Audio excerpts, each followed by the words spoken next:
Bienvenidos nuevamente a su canal, Conociendo tu Biblia. Soy Vic León. Continuamos con nuestro estudio acerca de las doctrinas básicas de la Escritura. Antes de continuar, queremos agradecer su atención y apoyo y les pedimos que se suscriba a este canal, que accione ahí la campanita en su computadora, en su celular, para que usted reciba las notificaciones.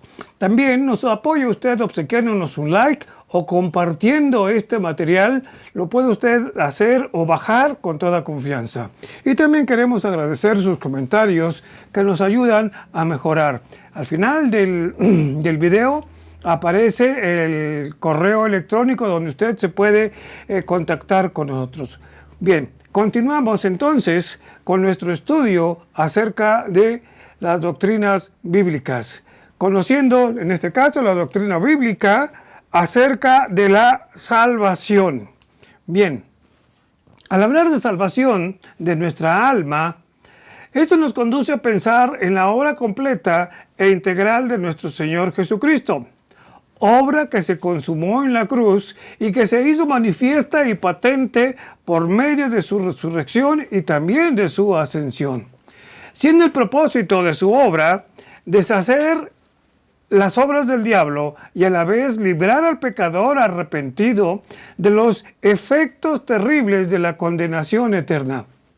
Ahora los pecadores que hemos puesto nuestra fe en la obra redentora de nuestro Señor Jesucristo, que hemos confiado en Él como Salvador, que le hemos reconocido nuestros pecados delante de Él, ahora hemos sido librados de esa sentencia condenatoria de la ley.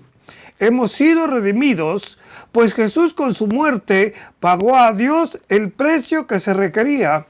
Y con este acto hemos sido sacados del mercado de esclavos y ahora somos reconciliados con Dios, pues con la obra de Jesucristo se ha derribado la enemistad que existía entre el hombre no arrepentido y Dios. Y a la vez con ello, ahora Dios nos otorga el poder y el título de hijo suyo, es decir, nos ha adoptado. Sin embargo, la salvación una vez otorgada conlleva un proceso, el cual estudiaremos en la siguiente diapositivas. Dice 2 Corintios 1:10, el cual nos libró y nos libra, y en quien esperamos que aún nos librará de tan gran muerte. Bien, continuamos entonces. ¿Qué es la salvación? La salvación la podemos tomar en tres partes. Dice, según el texto que acabamos de ver, el cual nos libró. ¿Cómo es esto? Bien, esto habla de una salvación posicional.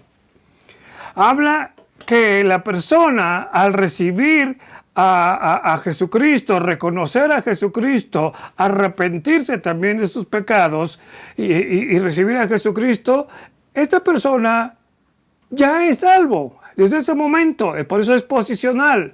Y esto nadie se lo quita. Cristo hizo todo en la cruz. Y usted lo puede ver en 1 Corintios 1:18 y en 2 de Timoteo 1:9, que dice que nos salvó y llamó con llamamiento santo, no conforme, por favor preste atención a esto, no conforme a nuestras obras, sino según el propósito suyo y la gracia que nos fue dada en Cristo Jesús antes de los tiempos de los siglos. Un suceso que ocurre de manera instantánea. Cuando usted recibe a Jesucristo en su corazón, cuando usted se arrepiente de sus pecados y le pide que sea su Dios y Señor, desde ese momento Dios lo coloca de manera instantánea en el libro de la vida. Su nombre a partir de ese momento está en el libro de la vida. Y esto lo podemos ver en Lucas 10:20 cuando le dice: alégrense de que sus nombres están escritos en el libro de la vida. Pero también el libro de Apocalipsis 21:7 nos dice que no entrará en ella cosa inmunda, refiriéndose a la Nueva Jerusalén, o que hace abominación y mentira, sino solamente Note usted lo que dice el texto, lo que están inscritos en el libro de la vida del Cordero. Bien, ya vimos la posición, la salvación posicional, según el texto de 2 de Corintios 1:10, dice, el cual los libró. Ahora, la salvación progresiva, de acuerdo al texto de 2 de Corintios 1:10, dice, y nos libra. Habla del creyente diligente que busca día a día alimentarse de la palabra de Dios e ir creciendo espiritualmente para acercarse cada vez más a la madurez espiritual y, como dice el texto de Efesios, a la estatura de la plenitud de Cristo. Esta parte de la salvación ahora corresponde al nuevo creyente. Y aquí cabe bien la siguiente pregunta. ¿Qué tan rápido y qué tan fuerte desea usted crecer? Esto ya depende de usted. A muchos les causa revoltijo esto que estoy diciendo. Sin embargo, nuestro Dios ya nos dio la salvación posicional. Desde ese momento que reconocimos nuestros pecados delante de Él y reconocimos la obra de Jesucristo, desde ese momento somos salvos. Pero tenemos un proceso, irnos santificando, irnos nutriendo como cristianos cada día. Por eso es la pregunta, ¿qué tan rápido desea usted crecer? ¿Qué tan rápido y qué tan fuerte desea usted ir teniendo esa progresividad en su vida espiritual? Como lo dije, esto ya depende de usted. Por supuesto que tiene que ser con la ayuda de Dios. Dice Filipenses 2:12, por tanto, amados míos, como siempre habéis obedecido, no como en mi presencia solamente, sino mucho más ahora en mi ausencia, ocupaos en vuestra salvación con temor y temblor.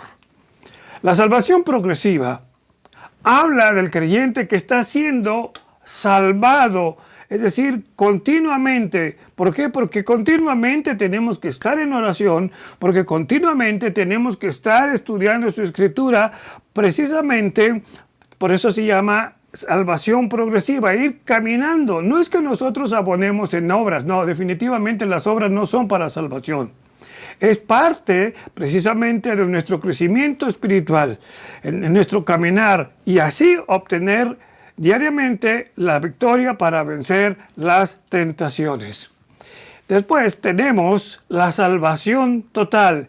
Según dice, lo que veíamos el texto de 2 de Corintios 1:10, dice, y en quien esperamos que aún nos librará, está hablando de tiempo futuro, de tan grande muerte. Esta parte del proceso de salvación habla de ese esperanzador momento cuando el creyente es llamado por Dios a su presencia, o bien cuando Cristo retorne por los suyos, me refiero al rapto. Cuando la salvación prometida por Jesús sea cumplida a cabalidad. Por supuesto que ahorita ya tenemos la salvación, pero todavía estamos en este mundo, todavía estamos batallando con muchas cosas de este mundo. Y también en nuestra salvación progresiva, a veces leemos la Biblia, a veces no la leemos, a veces oramos, a veces se nos olvida orar. Es un caminar continuo de batalla, pero esta salvación total va a ser cuando estemos en su presencia, ya sea por la muerte o bien cuando Cristo venga por su iglesia. Dice el texto de 1 de Pedro 1:5 que son guardados por el poder de Dios mediante la fe para alcanzar la salvación que está preparada. Vea usted este texto, la salvación se refiere a esa salvación total que está preparada para ser manifestada en el tiempo postrero. Entonces, ¿qué es lo que quiere decir esto? Que al recibir a Jesucristo, que al reconocerse usted como pecador, arrepentirse y pedirle a Jesucristo que le perdone, que Él es su Salvador, desde ese momento somos salvos. Que a partir de ese instante tenemos ya un lugar en el cielo. Sin embargo, en este momento no estamos aún disfrutando físicamente del cielo. Pero esto sucederá cuando Dios le llame a su presencia o Jesucristo venga por su iglesia. Entonces estaremos en su presencia. Usted tal vez recuerde el texto de Juan 14, del 1 al 4. Dice, en la casa de mi Padre muchas moradas hay, y si no fuera, yo se los habría dicho. Después dice, voy pues a preparar lugar para vosotros, para que donde yo estoy citando el texto de Juan, ustedes también estén. Bien, Primera de los Corintios 15, 21 al 26 nos habla de esto que estamos hablando, de esta salvación total. Pero también primera carta de Juan, capítulo 3, versículo 2, nos dice, amados, ahora somos hijos de Dios. Vea por favor y presta atención al texto. Ahora somos hijos de Dios y aún no se ha manifestado lo que hemos de ser. O sea, todavía estamos aquí padeciendo muchas cosas en este mundo. Es lo que quiere decir. Pero sabemos que cuando Él se manifieste, es decir, cuando Él venga por los suyos, seremos semejantes a Él porque lo veremos tal como Él es. El creyente salvo de la pena, es decir, el tiempo pasado. El creyente es salvo del presente, el poder de Satanás y de la presencia futura del pecado. Es lo que quiere decir esta salvación en tres partes, que es la salvación total, es cuando usted ya está en la presencia, la salvación progresiva, el proceso de su caminar cristiano y la salvación instantánea que sucede cuando usted retiene a Jesucristo, reconoce a Jesucristo como su Salvador. Bien, ¿cuál es la base de la salvación? La base de la salvación es la cruz. Dice el texto de Primera de los Corintios, 15, 2, 4, que somos santificados por gracia, redimidos en virtud de la obra de Jesucristo en la cruz. Dice, siendo justificados, como dice, gratuitamente por su gracia mediante la redención que es en Cristo Jesús. Luego, el texto de Primera de Pedro 3:18, quien llevó él mismo nuestros pecados en su cuerpo sobre el madero para que nosotros, estando muertos a los pecados, vivamos a la justicia y por cuya herida, es decir, por ese sacrificio que él hizo en la cruz, somos justificados. Dice el texto de Hebreos 5:9, y habiendo sido perfeccionado, es decir, Jesucristo, vino a ser autor de eterna salvación para todos los que le obedecen. ¿Qué quiere decir esto? Que Cristo murió por nuestros pecados. Dice Primera de Pedro 2:24, quien llevó él mismo nuestros pecados sobre el madero, estoy recitando el texto, para que nosotros, estando muertos a los pecados, vivamos a la justicia y por cuya herida, por su sacrificio, fuimos sanados, es decir, salvados. Entonces, somos justificados por gracia, redimidos en virtud de la obra de Jesucristo en la cruz, justificados gratuitamente por su gracia mediante la redención en Cristo Jesús, como nos lo dice Romanos 3:24. Entonces ya vimos la base de la salvación, que es la cruz. Ahora, la condición de la salvación la condición para ser salvo. Bueno, la condición para ser salvo o la condición de la salvación es la fe en Cristo. En la Biblia encontramos muchos versículos que afirman que nuestra salvación consiste en reconocer y depositar nuestra fe en la obra redentora de nuestro Señor Jesucristo.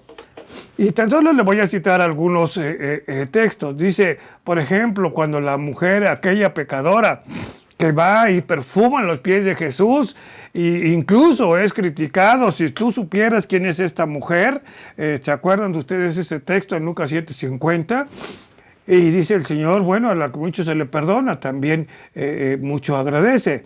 Pero Jesús le dice a esta mujer, tu fe te ha salvado. Luego, aquel centurión, cuando está Pablo y Silas en la cárcel, cuando aquel centurión, al ver que habían salido Pablo y Silas y se iba a matar, y le dice, no, espera. Entonces, más adelante usted puede ver, cree y serás salvo tú y tu casa, es decir, creer. Luego, Efesios 2, 8 al 9, somos salvos por medio de la fe, es decir, en Jesucristo, Jesús como nuestro Salvador. Y después en Romanos 10:9 que nos dice que si confesares en tu corazón y que creyeres, serás salvo, porque con el corazón, dice, con el corazón se cree para justicia, pero con la boca se confiesa para salvación. Aquí es un fenómeno interesante, porque muchas personas lo creen aquí intelectualmente, pero, y lo han dicho, pero no han conectado esa parte con su corazón. Bien.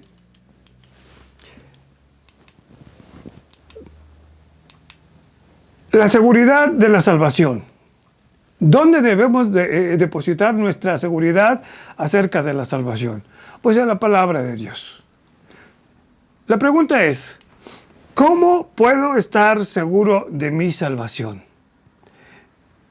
Definitivamente, si usted ha depositado su fe en Cristo Jesús como su Salvador, usted se ha reconocido delante de Dios como pecador y ha pedido que Cristo perdone sus pecados, usted es salvo.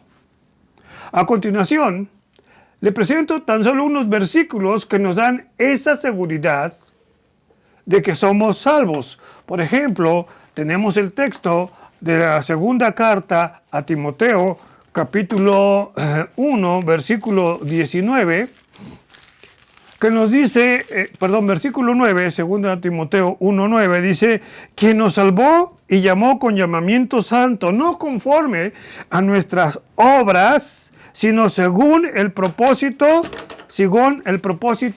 suyo. ¿Sí? Luego tenemos en la primera carta a los Corintios, capítulo 1, versículo 18, déjeme lo busco, dice, porque la palabra de la cruz es locura a los que se pierden, pero a los que se salvan, esto es a nosotros, o sea, es decir, a las personas que han reconocido a Jesús como su Salvador, pero los que se salvan es poder de Dios. Y primera de Juan 5, 11 y 12, un texto bastante claro con respecto a la salvación. Dice primera de Juan 5, 11, dice, y este es el testimonio, que Dios nos ha dado vida eterna.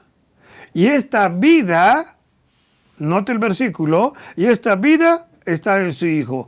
Aquí está en el versículo 12, que no hay para dónde. Dice, el que tiene al Hijo, tiene la vida. El que no tiene al Hijo de Dios, no tiene la vida. ¿Nota usted lo claro, lo sencillo que es la palabra de Dios? Simplemente usted tiene a Cristo en su corazón, le ha reconocido como su Salvador, usted tiene vida eterna. Usted ha rechazado a Jesucristo como su Salvador o simplemente no le ha hecho caso a ese llamamiento, usted no tiene la vida eterna. No lo digo yo. Acabo de leer ese texto de 1 de Juan 5, 11 y 12. Bien, ¿cuáles son entonces las características de nuestra salvación? Nuestra salvación tiene varias características. Aquí es bonita esta parte. Tenemos una salvación grande, ¿sí? Dice Hebreos 2:3, ¿cómo escaparemos nosotros si descuidamos esa salvación grande? O sea, si usted no ha querido reconocer, pues está perdiendo de una salvación grande.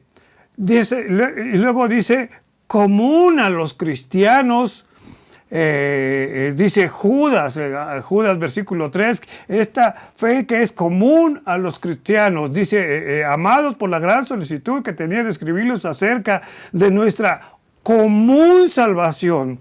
Todos los cristianos, todos los que han puesto su fe en Jesucristo, habla de una salvación común.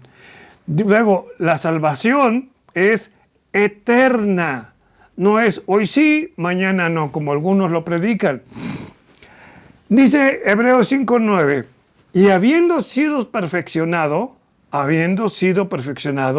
vino a ser de autor de eterna salvación para todos los que le obedecen.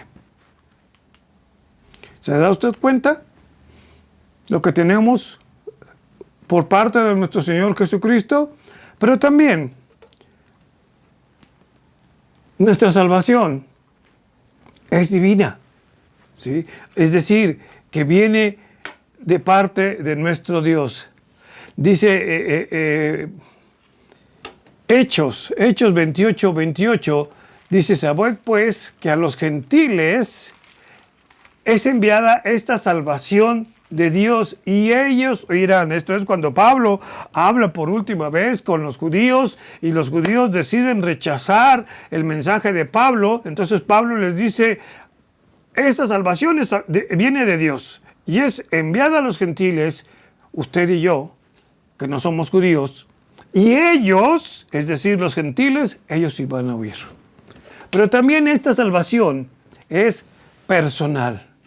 No hay nietos en las filas de nuestro Dios. Dios nada más tiene hijos. Dice Romanos 10, de 9 al 10, que si confesares con tu boca, es decir, que tú reconoces públicamente que Jesús es el Señor, y crees en tu corazón que Dios le levantó de los muertos, es decir, que crees en su muerte y resurrección y ascensión, vas a ser salvo. Porque con el corazón se cree para que tú seas justificado, es decir, que Dios ya ha borrado tus pecados, pero con la boca lo manifiestas para que todo mundo sepa que tú eres una persona que es hijo de Dios. Es muy interesante este versículo y también lo que nos dice. Con base a esto, lo que hemos visto de una fe grande, una fe común a los cristianos, una salvación eterna, una salvación divina, una salvación personal, solamente podemos decir, gracias a Dios por su don inefable. ¿Qué es inefable? Inexplicable. Así de sencillo. No puedo entender cómo Dios nos da, sabiendo lo que somos, nos da esta salvación. ¿Cuál es la simbología? Es interesante, la simbología bíblica de la salvación. En la Biblia encontraremos algunas palabras que son sinónimo de salvación. Por ejemplo, en el Salmo 95, 1 dice, venid, aclamemos alegremente a Jehová, cantemos con júbilo a la roca de nuestra salvación. Es decir, que Dios es nuestra roca donde está fundamentada nuestra salvación. Tal vez usted recordará aquella enseñanza del Señor Jesucristo, de aquel que construyó en la arena y cómo vino la tempestad y llevó su casa. En cambio, el que construyó en la roca, su casa permaneció. A uno le llaman insensato y al otro le llaman sabio. Entonces, quien construye sobre la roca es sabio. También nuestra salvación es considerada como yelmo, es decir, aquí dice Efesios 6:17, y tomad el yelmo de la salvación y la espada del Espíritu, que es la palabra de Dios. La espada del Espíritu es para que tú puedas presentar defensa a aquel que demande razón de lo que tú crees. También la salvación es considerada como copa, dice el Salmo 116, tomaré la copa de la salvación e invocaré el nombre de Jehová. También es conocida como torre, dice el Salmo 61:3, porque tú has sido mi refugio y torre fuerte delante del enemigo, que por cierto hay un canto con base a este texto, torre fuerte es el nombre del Señor. También es nuestro escudo. Segundo de Samuel el segundo libro de Samuel, capítulo 22, versículo 36, dice: me diste asimismo el escudo de tu salvación y tu benignidad me ha engrandecido. Luego, también tenemos que la salvación es conocida como fuente, dice Isaías 12:3, sacaréis con gozo, aguas de las fuentes de la salvación. Antorcha. Dice Isaías 62:1, por amor de Sión no callaré y por amor de Jerusalén no descansaré hasta que salga con resplandor su justicia y su salvación se encienda como una antorcha. Por eso dice que somos como luminares en este mundo de tinieblas, o que también dice que somos luz. Por eso la salvación también es considerada como una antorcha. Y también es considerada como vestido, nuestra vestidura. Usted ve el libro de Apocalipsis, dice que capítulo 19, que a su esposa se le ha concedido que se vista de lino fino, blanco y resplandeciente. Y ese lino fino, blanco y resplandeciente son las obras justas de los santos. Entonces somos investidos o vestidos con esas vestiduras blancas. Dice Isaías 61:10, en gran manera me gozaré en Jehová. Mi alma se alegrará en mi Dios porque me vistió con vestiduras de salvación. Me rodeó de manto de justicia, como a novio me atavió y como a novia adornada con sus joyas. Ok, ya vimos cómo es la salvación. Incluso hemos visto algunas explicaciones, sin embargo, queda pendiente la siguiente pregunta que aparece ahí en rojo. ¿Cuáles son los requisitos bíblicos para la salvación? Sabemos que la palabra de Dios es bastante clara a esta respuesta. Dice el texto de Hechos 20:21, arrepentimiento para con Dios, estos son los requisitos: arrepentimiento para con Dios y fe en el Señor Jesucristo. Esa es la base de la salvación. Voy a tratar de explicar brevemente este versículo. Arrepentimiento para con Dios. ¿Por qué? Pregúntese, ¿a quién he ofendido? A Dios. ¿Puedo yo ser salvo por medio de mis obras? Obviamente que no. Entonces, ¿qué es lo que debo de hacer? Depositar mi fe en que el Señor Jesucristo puede pagar por mis pecados. Arrepentirme, pedirle perdón y depositar mi fe en que Él es el que puede quitarme o puede justificarme delante de Dios. Por eso es arrepentimiento para con Dios y fe en el Señor Jesucristo. Entonces, la pregunta es, ¿quién puede pagar mi ofensa a Dios de manera perfecta? Jesucristo. Jesucristo es el único que puede pagar de manera perfecta por lo que yo he hecho, por lo malo que he hecho. Entonces, si ponemos nuestra fe, repito, en la persona de Jesucristo, en su sacrificio en la cruz, en su muerte y resurrección, y me arrepiento delante de Él, Él es la única persona que puede reconciliarme con Dios. Ahora, la palabra fe. Ya vimos arrepentimiento. Ya me arrepiento de todos mis pecados y le pido a Jesucristo que pague, pero para eso necesito fe. La mayoría de los cristianos conoce el texto de Hebreos 11:1. Es pues la fe, la certeza de lo que se espera, la convicción de lo que no se ve. Y de donde podemos concluir que fe es confianza. Así de sencillo. Sin embargo, la fe, aquí viene lo interesante. La fe también requiere 3 aspectos. Esto es muy importante que usted lo tenga. Primeramente, la fe requiere conocimiento. Esto se refiere al intelecto. Dice Romanos 10:14. ¿Cómo pues invocarán a aquel en el cual no han creído? ¿Y cómo creerán en aquel de quien no han oído? ¿Y cómo oirán sin haber quien les predique? Es decir, el conocimiento lo va usted a encontrar en la palabra de Dios. Si usted ve su libro desde Génesis hasta Apocalipsis, corre en un solo sentido en Jesucristo. Jesucristo en el Antiguo Testamento ha anunciado que vendría. En los Evangelios habla de aquel Salvador que vino y narra su muerte y resurrección. Y a partir del libro de Hechos en adelante habla acerca de nuestra forma de vivir y las reglas como debemos de vivir. Eso lo tenemos que conocer. Por eso dice, ¿cómo invocarán a esas personas que se les lleva la palabra? ¿Cómo invocarán? Es decir, ¿cómo llamarán a aquel en que no han creído? Porque no saben de él. ¿Y cómo creerán? Algo que no han escuchado. Pero ¿cómo van a oír si no hay quien les enseñe la palabra de Dios? Por eso es importante que estos videos y otros más que usted ha visto en la red lleguen a otras personas. También requerimos del asentimiento, es decir, la aceptación de lo que estamos escuchando de la palabra de Dios. Esto es ejercer la voluntad. Usted va en su voluntad a creer en esto si usted quiere.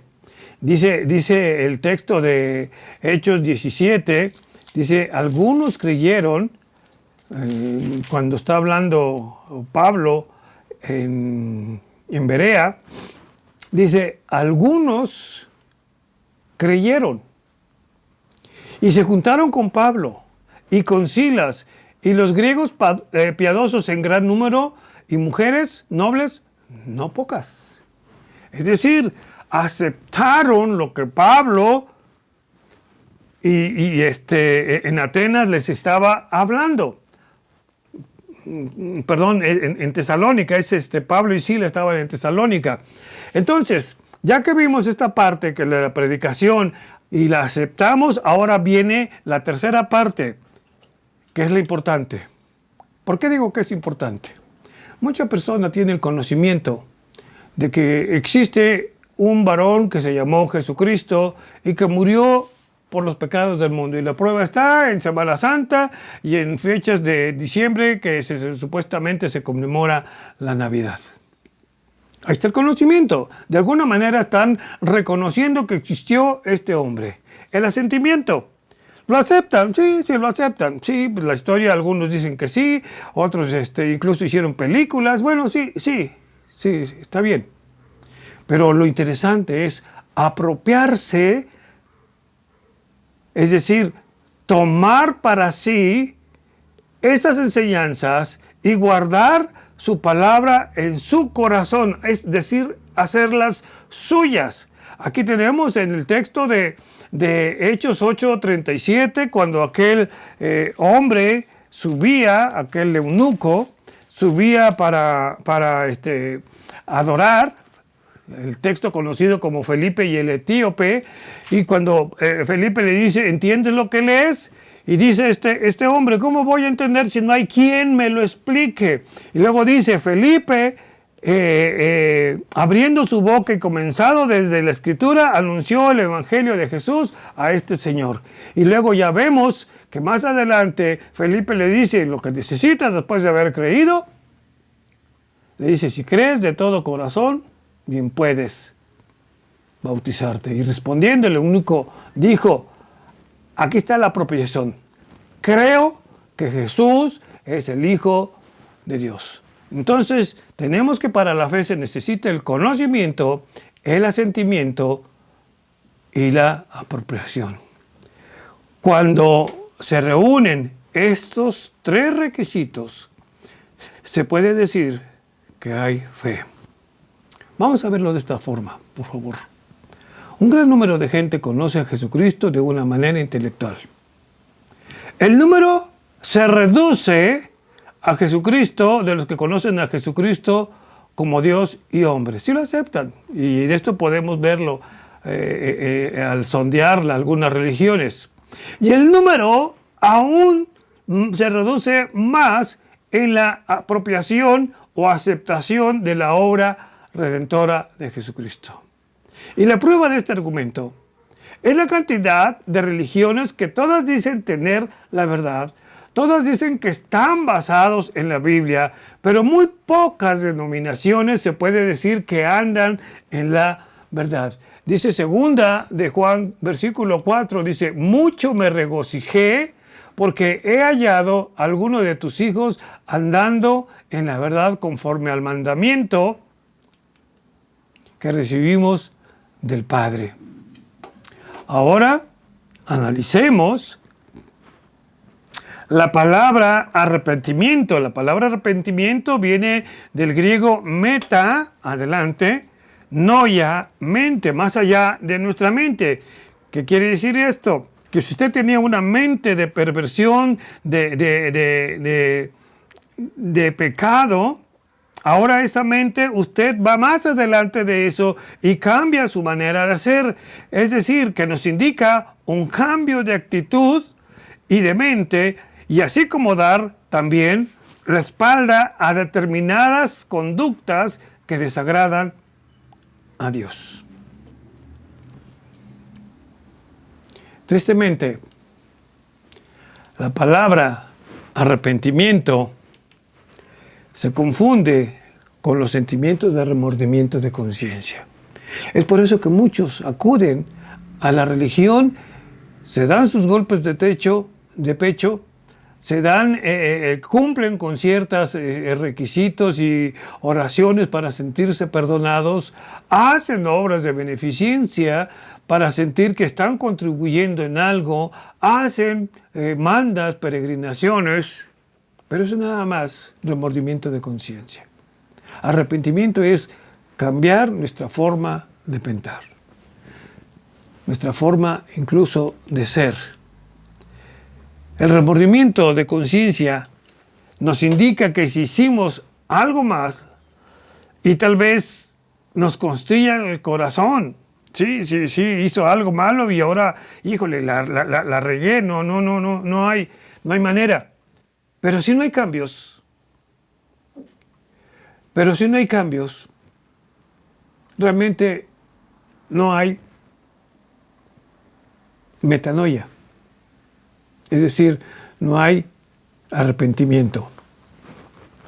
Dice 2 Corintios 7:10, pues la clase de tristeza que Dios desea que suframos nos aleja del pecado y trae como resultado la salvación.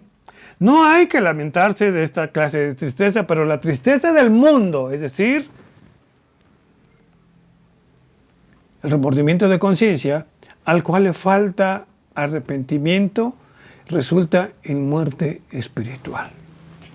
Es decir, el remordimiento no es cambio de mente. Y en la Biblia tenemos dos ejemplos muy claros acerca de estos dos conceptos. Está Judas, quien traicionó y vendió a su maestro, y al hacerlo dice que tuvo dolor en su corazón por haber hecho algo incorrecto. Pero no hubo arrepentimiento, y la prueba está, según Mateo 27:5, que fue tan grande su remordimiento que corrió y se ahorcó. Tuvo dolor en su corazón, pero no hubo cambio de actitud. En cambio, el apóstol Pedro, después que negó a su maestro, realmente tuvo un arrepentimiento. Es decir, dio la espalda a eso malo que había hecho. Y después notamos un cambio tremendo en este apóstol. Y la prueba está en las dos cartas que él escribió. Y este cambio se produce por medio de la obra del Espíritu Santo en las vidas de las personas. Pero también el arrepentimiento involucra tres condiciones. Ya vimos que, igual que la fe, el arrepentimiento ahora involucra tres condiciones. Primeramente, reconocer. Dice Salmo 51:3, aquel salmo cuando David lo compone por haber cometido aquel adulterio y haber mandado matar a su soldado Urías para quedarse con la mujer de Urías. Pasó un año, según el texto del Salmo 32 y el Salmo 51, y donde dice David, dice, porque yo reconozco mis rebeliones y mi pecado está siempre delante de ti. Aquí vemos a David reconociendo que lo que él hizo está mal. Después sigue confesar nuestro pecado. Primeramente reconocer, ahora confesar. Ahora confesar es la palabra homologeo, es decir, reconocer. Yo tengo que reconocer que lo que hice no es conforme al corazón de Dios. No es decirle mis pecados a otra persona. No, según la Biblia, confesar mis pecados es decir, Señor, yo sé, en el caso de David, que la mujer que tomé no es correcto y también sé que declaré que mataran a Urías. Usted puede decir, bueno, así de fácil. Pues sí, yo no entiendo si existe un pecado aparte de la blasfemia contra el Espíritu, si existe otro pecado carnal que Dios no pueda perdonar. Por eso es que el Salmo 32:3 dice, mientras callé, se envejecieron mis huesos en mi gemir todo el día.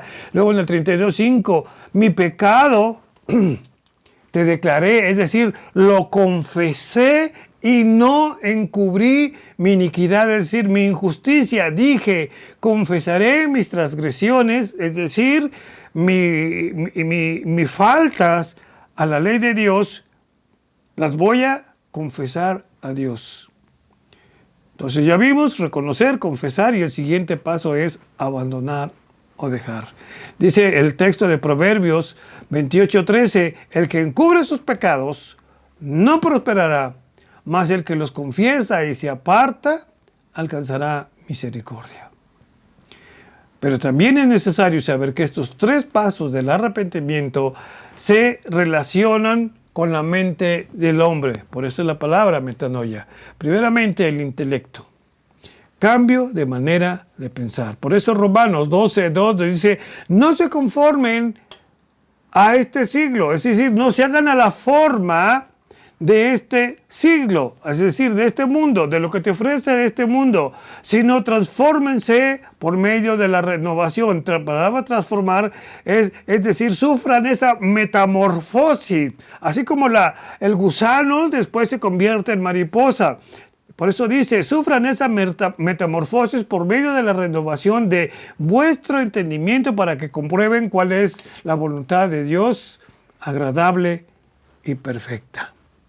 Después del intelecto viene la voluntad, es decir, la decisión de hacer lo correcto. Esto me trae a memoria aquel texto del hijo pródigo, cuando después de que haber pasado y gastado todo el dinero de la herencia de su padre en borracheras, en mujeres, en todo lo que usted quiera pensar, termina él cuidando cerdos y ni aún el alimento de los cerdos podía él comer.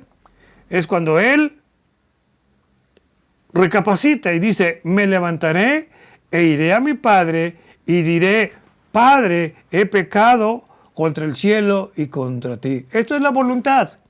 En ese momento en que usted ya, no me gusta decirlo, pero a veces llegamos a ese punto de tocar fondo, tenemos que recapacitar y tomar fuerzas de flaqueza y echar a andar nuestra voluntad para conocer nuestro pecado delante de Dios. Y por último, necesitamos un corazón contrito y humillado. Continuando con el Salmo 51 del rey David, los sacrificios de Dios son el espíritu quebrantado. Y dice, al corazón contrito y humillado no despreciarás tú, oh Dios. Con relación a esto que acabamos de leer, ¿puede una persona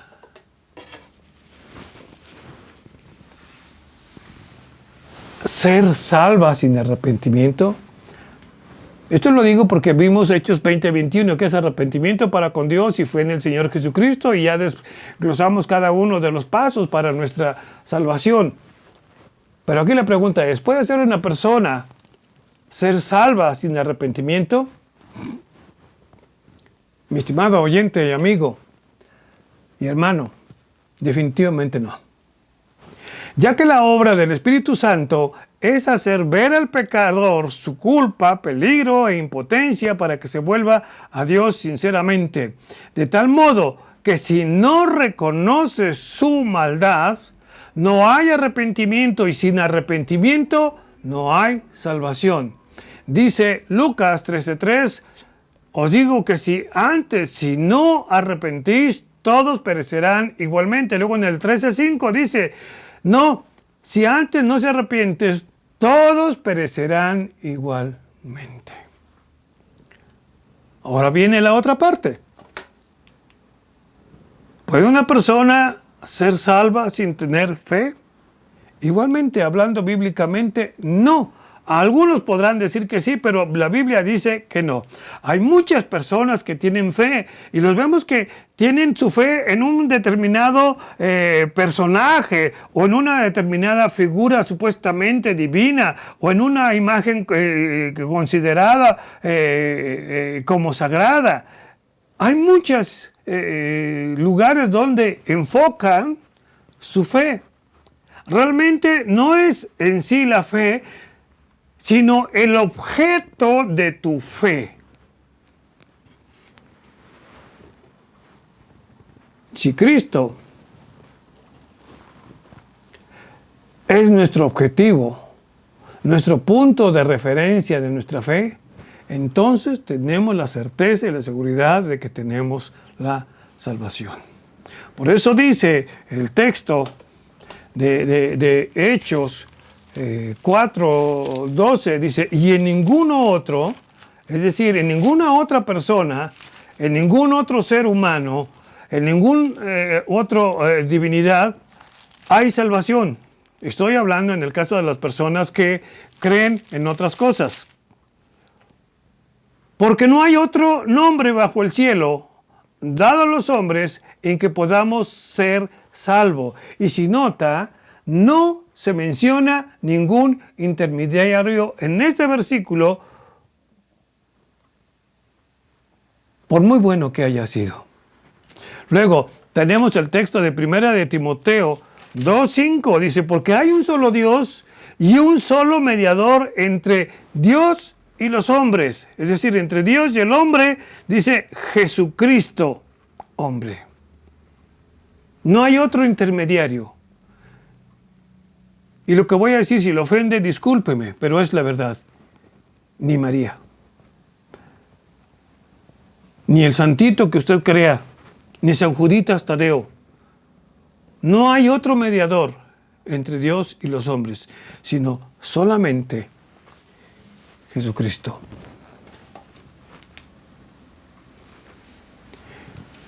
Ahora, ¿qué relación tiene el arrepentimiento con la fe? La fe es la confianza en el testimonio de la obra de Jesucristo. Esto produce arrepentimiento verdadero para un encuentro personal con Cristo. Ambas cosas, es decir, fe y arrepentimiento, van juntas. Marcos 1:15 dice, el tiempo se ha cumplido y el reino de Dios se ha acercado. Vea lo que dice, arrepentir y creer en el Evangelio, es decir, arrepiéntanse y crean en las buenas nuevas de salvación. Entonces se concluye que el arrepentimiento es para con Dios porque a Él le hemos ofendido. Y la fe en el Señor Jesucristo porque Él es quien puede pagar por mi pecado, independientemente de la emoción o sentimiento que la persona experimente en el momento de su conversión. Y es muy probable que tal individuo perciba un alto grado de culpa y odio por el pecado, o tal vez experimente gozo y admiración por lo que Cristo hizo por tal persona, por él.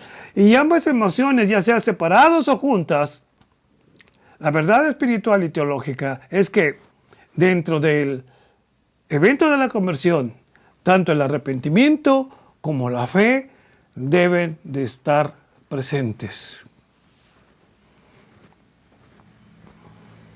Estos elementos de la conversión no pueden separarse. ¿Cuál es primero? En verdad no lo sé. Solo sé que tienen que ir juntas y que esto cambia tu vida. Hemos hablado de la salvación, pero ¿cuál es ahora la economía de la salvación? Esto es bien importante. Mire, el Padre, nuestro Dios, el Padre, planeó la salvación. Dice Romanos 16, 25 y 26, dice, al que puede confirmarnos según mi evangelio y la predicación de Jesucristo, según la revelación del misterio que se ha mantenido, escuche usted esto, oculto desde los tiempos eternos. Es decir, Cristo ya estaba planeado para que viniera a darnos la salvación. Lo he dicho varias veces, Dios no tiene plan B. Pero que ha sido manifestado ahora y que por las escrituras de los profetas, según el mandamiento de Dios eterno, se ha dado a conocer a todas las gentes para que obedezcan a la fe en el Señor Jesucristo. Entonces vemos que el Padre la planeó, el Hijo la consuma, es decir, la lleva a cabo, dice Hebreos 5:9, y habiendo sido perfeccionado vino a ser autor de eterna salvación para todos los que le obedecen. Y usted puede ver el texto de Juan 19:30, cómo nos habla de que Jesús literalmente fue crucificado, vació su sangre en esa cruz, incluso aquel centurión le clava esa lanza para verificar que realmente estuviera muerto. Entonces ya vimos que el Padre planea la salvación, el Hijo la consuma y ahora el Espíritu Santo la imparte. Dice Juan 16:8, cuando Él venga, es decir, cuando el Espíritu venga, convencerá al mundo de pecado, de justicia y de juicio. Es muy interesante todo esto. Hablar de la salvación implica también cambios de situación en nuestra alma y en nuestro espíritu. Dice que somos regenerados. Cuando usted es salvo, usted es regenerado. No es el bautismo ni por el bautismo en agua, sino porque usted ha depositado su confianza en Jesús. Por eso dice Tito 3, 5 y 6, dice que nos salvó no por obras de justicia que nosotros hubiéramos hecho, sino por su misericordia. Es decir, por el amor de Dios a nuestra miseria, por el lavamiento de la regeneración y por la renovación. Es decir, que nuestro espíritu se ha renovado gracias al poder de Dios. Es un nacimiento espiritual o nuevo nacimiento del cual habló el Señor Jesús a Nicodemo. Dice Santiago 1:18, Él, de su voluntad, nos hizo renacer por la palabra de verdad para que seamos primicias de su criatura. No es una reforma moral. Hay muchas personas moralmente buenas que incluso no estarán en el cielo. Por eso dice Efesios 2, 8 y 9, porque somos salvos por gracia, por medio de la fe. Y esto no es gracias a nosotros, sino es un regalo de Dios. Y no es por obras para que nadie se levante el cuello de que hizo algo por su salvación. Es un nacimiento espiritual o nuevo nacimiento, como lo dije hace un momento, del cual habló Jesús a Nicodemo, cuando le dice, te es necesario nacer de nuevo. Entonces la regeneración es la transformación espiritual en virtud de la obra de Cristo en la cruz, realizada por el Espíritu Santo en el hombre, implantando de esta manera, aquí está lo interesante, una nueva naturaleza. Usted conoce 2 Corintios 5, 17, que nos dice, déjemelo, se lo encuentro. De modo que si alguno está en Cristo, nueva criatura es. Las cosas viejas pasaron. Luego tenemos el texto de Primera de Pedro 1, 3 al 4. Dice, bendito el Dios y Padre de nuestro Señor Jesucristo, que según su grande misericordia nos hizo renacer, es decir, volver a nacer, para una esperanza viva por la resurrección de Jesucristo de los muertos, es decir, gracias a la obra de Jesucristo. La regeneración, por tanto, es una obra que realiza el Espíritu Santo. Por eso dice este texto de 1 de Juan 12, más a todos los que recibieron, a los que creen en su nombre, les dio potestad de ser hechos hijos de Dios. Sin embargo, en este acto de salvación está la responsabilidad moral del humano. Se debe creer en la palabra de Dios. Por eso dice 1 de Pedro 1:23, siendo renacidos no de simiente corruptible, sino de incorruptible por la palabra de Dios que vive y permanece para siempre. Se debe depositar la fe en Cristo, aceptando como nuestro Salvador. Dice Gálatas 3:6, pues todos son hijos de Dios por la fe en Cristo Jesús. Esto nos da los siguientes resultados. Nos hace hijos de Dios. Ya vimos el texto de Juan 1:12. Nos hace nuevas criaturas, según 2 Corintios 5:17. Y aunque tenemos tentaciones, ahora tenemos las armas para vencer. Dice 1 Corintios 10:13, que no nos ha sobrevenido ninguna tentación que no sea humana, pero fiel es Dios que no nos dejará ser tentados más allá de nuestras fuerzas, sino que dará también juntamente con la tentación la salida para que podamos soportar. Ahora el Espíritu Santo nos redarguye para no vivir en esa práctica del pecado. Primera de Juan 3:9 nos dice, todo aquel que es nacido de Dios no practica el pecado, porque la simiente de Dios permanece en él y no puede pecar porque es nacido de Dios. Entonces, ¿un cristiano no peca? Sí peca. Pero aquí está diciendo precisamente no practica el pecado. Tal vez aquella persona era un individuo que era inmoral, que era infiel a su esposa, y probablemente ahí cambió él, ya no es inmoral en ese aspecto. Le es fiel a su esposa. Pero antes él practicaba un pecado. Ahora ya no lo practica. Y si regresa a ese mismo pecado, quiere decir que realmente no ha entendido el poder del Evangelio. Bien. Llegamos aquí a la primera parte, bastante pesada y difícil. Repase, por favor, todo esto para que pueda entender lo que realmente Dios nos ha dejado en su palabra. Gracias por su atención. Una vez más, les pedimos que nos dejen sus comentarios a este correo.